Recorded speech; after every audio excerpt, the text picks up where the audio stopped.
Baik, kita lanjut lagi kepada poin berikutnya ya, yaitu terkait dengan dampak yang terjadi.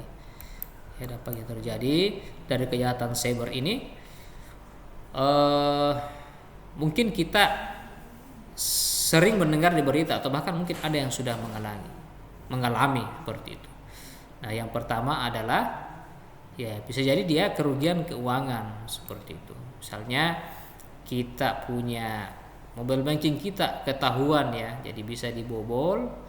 Sebenarnya banknya sih kuat sebenarnya, cuma ya ada rekayasa-rekayasa dari luar ya, dan ditambah lagi eh, kurang kurang pahamnya kita, kemudian kurang telitinya kita, sehingga eh, banyak kasus itu terjadi transfer tanpa sepengetahuan pemilik uang ya, pemilik mobile banking tersebut, sehingga ya tentu ini bisa berdampak pada ya, kehilangan uang seperti itu ya, uang. Kemudian ya, misalnya kita punya semacam penemuan misalnya di komputer kita yang kita rahasiakan tapi dicuri gitu kan, ya itu enggak ya, rahasia itu kalau terbuka ya kan rugi juga kita seperti itu.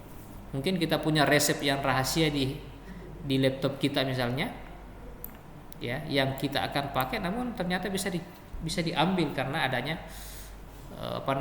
kejahatan cyber ini dan sebagainya. Kalau ini ya biaya mitigasi serangan cyber, maksudnya ketika serangan itu terjadi ya, katakanlah serangan itu terjadi ya, mau tidak mau ya kita harus menyiapkan dana untuk ya, misalnya kita menyewa orang yang paham untuk menyelamatkan misalnya data kita. Sistem kita bermasalah, sudah kerusakannya sudah cukup parah, bagian IT-nya misalnya yang bekerja di situ tidak bisa menghadapinya sendiri ya, maka dia butuh orang lain lagi. Ketika kita butuh orang kan pasti kita harus membayar gitu kan, orang yang lebih expert lagi misalnya, atau membantu dia. Karena keamanan itu cukup luas cakupannya, tidak semua orang bisa menguasai itu, dia butuh orang-orang yang spesialis memang. Kemudian kerusakan reputasi ya, artinya apa? Dengan dibobolnya data kita misalnya ya, itu bisa membuat kepercayaan orang menghilangkan kepercayaan orang terhadap organisasi kita ya, atau apa yang kita sedang kembangkan.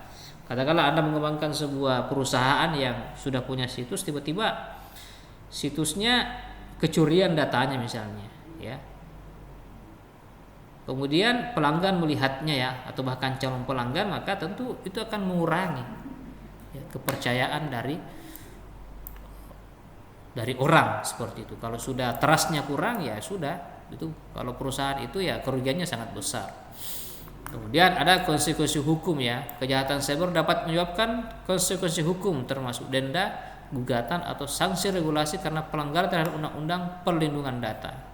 Artinya apa? Ketika kita sebuah perusahaan mengembangkan sebuah sistem ya, maka dia terikat dengan perlindungan data ya. Jadi data-data sensitif yang dia tampung dalam sistemnya ya, data-data orang itu dia harus simpan, karena dia harus dilindungi. Kenapa? Karena ketika itu terbuka atau bisa diakses oleh orang lain yang harusnya rahasia, maka orang-orang yang memiliki data itu akan komplain ya, karena memang sudah ada perlindungan data ya. Jadi ada undang-undang perlindungan data ya, yang bertugas atau yang fungsinya untuk bagaimana pelanggan itu atau klien kita itu ya, mereka punya hak kalau misalnya datanya hilang seperti itu, atau datanya tersebar. Nah, itu ada konsekuensi hukumnya. Kemudian ya tentu kerugian pribadi ya, kita bisa mengalami tekanan emosional, maksudnya ya tentu orang yang sistemnya dibobol misalnya, atau uangnya hilang karena itu ya tentu berdampak kepada mereka secara emosional ya. Kalau uang kita hilang kan pasti stres juga seperti itu. Perusahaan juga kalau misalnya orang sudah tidak percaya lagi dengan perusahaan tersebut, tentu orang-orang yang memiliki perusahaan itu stres juga kan seperti itu. Dan seterusnya.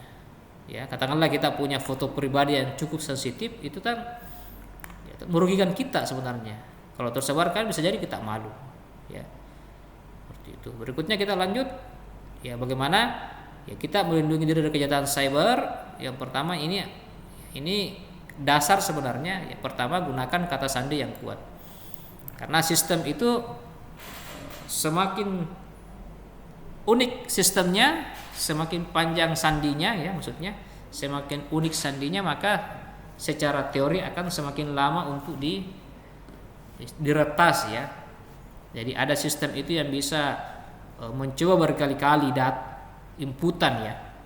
Itu katakanlah di halaman login misalnya, itu dia coba input nama, password berkali-kali dengan sebuah sistem tanpa melibatkan manusia. Ada sistem, ya, sehingga bisa cepat. Kalau password kita asal-asalan, ya itu bisa jadi ditemukan password kita.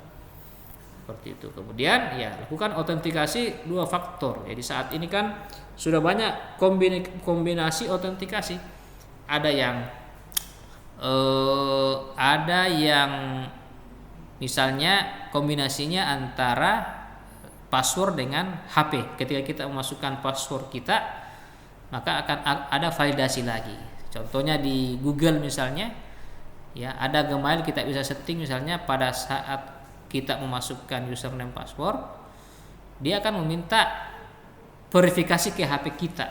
Itu gunanya apa? Misalnya ada orang yang mengetahui username password kita, kemudian dia terhubung ke perangkat lain, maka ya Google bisa mengetahui bahwa ada perangkat baru yang login.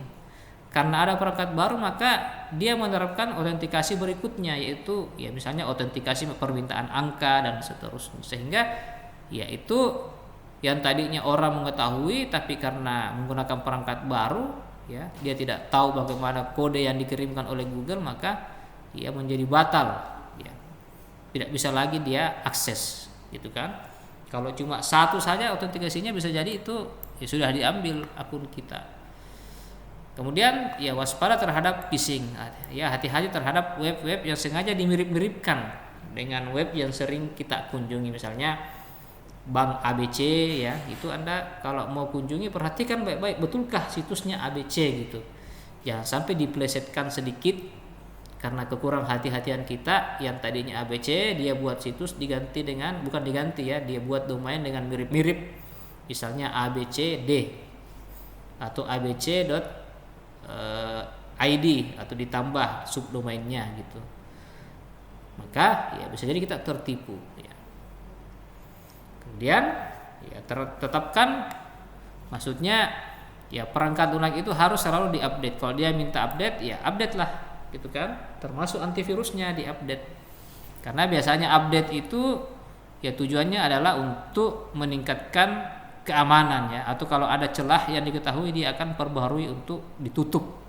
Seperti itu. Kemudian edukasi diri dan orang lain. Ya silahkan tentu edukasi kepada diri kita sendiri dan orang lain itu harus selalu dimasifkan atau disebarkan supaya apa?